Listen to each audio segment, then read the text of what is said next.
उस्मान हादी, ये वो नाम है जिसने बांग्लादेश की पूर्व प्रधानमंत्री शेख हसीना के खिलाफ जुलाई 2024 में उग्र आंदोलन के नेता के रूप में काम किया। उस्मान हादी अब इस दुनिया में नहीं है।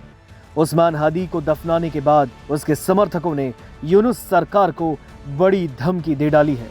अजीब विडंबना है कि बांग्लादेश में जिस तरीके के हालात हैं, इस वक्त पूरा बांग्लादेश हिंसा की आग में जल रहा है और इस बीच उस्मान हादी की मौत के बाद उस्मान के समर्थकों ने मोहम्मद यूनुस की सरकार को ही चेता दिया, अल्टीमेटम दे दिया।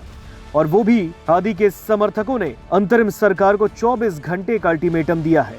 आपको बता दें, हादी को ढाका में शनिवार को दफनाया गया, सुपुर्दे खाक किया गया। इसमें लाखों समर्थकों की भीड़ जुटी।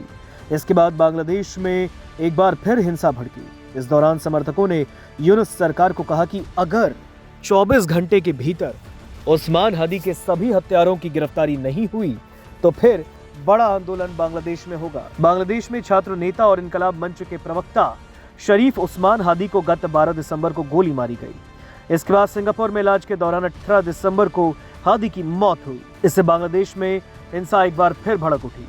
हादी की हत्या के बाद बांग्लादेश में राजनीतिक तनाव चरम पर है। शनिवार को ढाका यूनिवर्सिटी परिसर में हादी को सुपुर्दे खाक किया गया, जहां लाखों की भीड़ इकट्ठा हुई। जनाजे में अंतरिम सरकार के मुख्य सलाहकार मोहम्मद यूनुस भी शामिल हुए और हादी को श्रद्धांजलि दी। लेकिन इसी जनाजे के दौरान इनकलाब मंच के नेताओं ने मोहम्मद यूनुस की सरकार को अब 24 घंटे यानी पूरे एक दिन का वक्त दे दिया है। इनकलाब मंच से जुड़े हादी के करीबी सहयोगी ने मंच से घोषणा की कि सरकार को अगले 24 घंटों में सार्वजनिक रूप से साफ करना होगा कि हादी की हत्या का जिम्मेदार कौन है, अब तक क्या जांच हुई और गिरफ्तारियों के लिए क्या कदम उठाए गए। हादी के समर्थकों का कहना है कि अगर ऐसा सरकार ने नहीं किया तो बड़ा आंदोलन होगा। समर्थकों ने चेतावनी दी है कि हत्यारों को न्याय के कटघरे में नहीं लाया गया तो पूरे देश में प्रदर्शन और चक्का जाम होगा। हादी की नमाज जनाजा राष्ट्रीय संसद भवन के साउथ प्लाजा में अदा की गई। उसके बड़े भाई अबू बकर सिद्दीकी ने जनाजा पढ़ाया। बाद में ढाका यूनिवर्सिटी परिसर में राष्ट्रीय कवि काजी नजरुल इस्लाम की कब्र के बगल में उसे दफनाया गया। जनाजे में यूनुस ने हादी की तारीफ करते हुए कहा, प्रिय उस्मान हादी, हम आपको अलविदा कहने नहीं आए, आप हमारे दिलों में बसते हैं। जब तक बांग्लादेश रहेगा आप इसका हिस्सा रहेंगे। यूनुस ने हादी को विनम्रता और गरिमा का प्रतीक बताया और कहा कि उनकी सीख राजनीतिक संस्कृति को ऊंचा उठाएगी। उन्होंने हादी की पत्नी और इकलौते बच्चे की जिम्मेदारी सरकार को उठाने की भी घोषणा की है।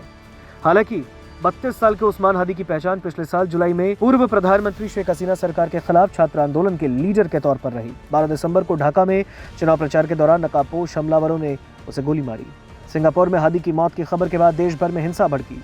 मीडिया हाउसों पर हमले हुए और अल्पसंख्यकों को निशाना बनाया गया। कुछ लोगों ने तो ये तक कहा कि वहां पर भारत विरोधी नारे लगे थे। आपको बता दें, पूर्व शिक्षा मंत्री मोहिबुल हसन ने उस्मान हादी को कट्टरपंथी बताया और आरोप लगाया कि यूनुस सरकार हिंसा भड़काकर चुनाव टालना चाहती है। यूनुस ने हिंसा की निंदा की और हत्यारों को सजा दिलाने का वादा किया है।